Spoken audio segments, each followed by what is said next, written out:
വീട്ടിലൊരു packet bread ഉണ്ടായിരുന്നു കേട്ടോ. അപ്പൊ ഞാനും ആയിഷും കൂടി അതായിട്ട് ഇപ്പൊ എന്തേലൊക്കെ ഉണ്ടാക്കാന്ന് വിചാരിച്ചിട്ട് ഞാനും ആയിഷും കൂടി അടുത്തുള്ള കടയ്ക്ക് പോവാണ് കേട്ടോ. കോഴിമുട്ട വാങ്ങാൻ വേണ്ടിയിട്ട്. അങ്ങനെ കടയിലെത്തിയപ്പോ ആയിഷ അത് വേണം, ഈ മുട്ടായി വേണം, ആ കോഴിമുട്ടായി ഈ കോഴിമുട്ടായി എന്നൊക്കെ പറയുന്നുണ്ട് കേട്ടോ. അത് മതി ഇത് മതി എന്നൊക്കെ. അങ്ങനെ ലാസ്റ്റ് ആയിഷ ജെംസ് മുട്ടായിയൊക്കെ വാങ്ങിട്ടോ. കോഴിമുട്ടയും വാങ്ങി വീട്ടിക്ക് പോയി.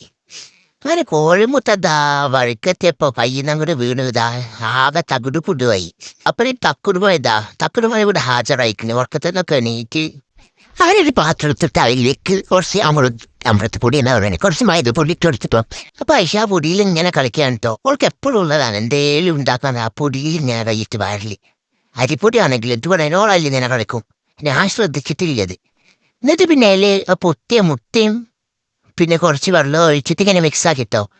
പിന്നെ കുറച്ച് മഞ്ഞപ്പൊടി, കുറച്ച് ഉപ്പ്, പിന്നെ കുറച്ച് പഞ്ചസാര ഇട്ടിട്ട് നല്ലോണം അങ്ങനെ മിക്സ് ആക്കി.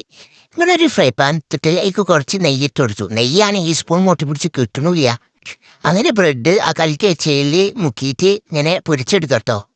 കളി പറഞ്ഞാലൊന്നും കുത്തൂല്ല. അല്ലെങ്കിൽ അങ്ങനെ വർത്താനം ഇങ്ങനെ പറയുന്നത്. ഇപ്പോഴാണ് ഒന്ന് വർത്താനം പറഞ്ഞ അന്ന് കുത്തൂല്ല. എന്താ അങ്ങോട്ട് കിട്ടണില്ല വർത്താനം പറയാന്. പറഞ്ഞിട്ടങ്ങോട്ട് കിട്ടണില്ല.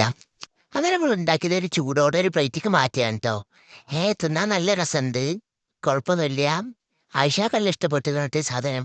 ആയിഷ പറഞ്ഞ സൂപ്പറാണ്, നല്ല രസമുണ്ട് പറഞ്ഞിട്ട് ആയിഷ ഞാൻ ചാടിക്കളിക്കാൻ കേട്ടോ. അപ്പം ഇന്നത്തെ വീഡിയോ എത്ര ഉള്ളൂ. ഇഷ്ടപ്പെട്ട കൂട്ടുകാരെല്ലാവരും സബ്സ്ക്രൈബ് ചെയ്യാനും ഷെയർ ചെയ്യാനും മറക്കരുത്. ടാറ്റാ.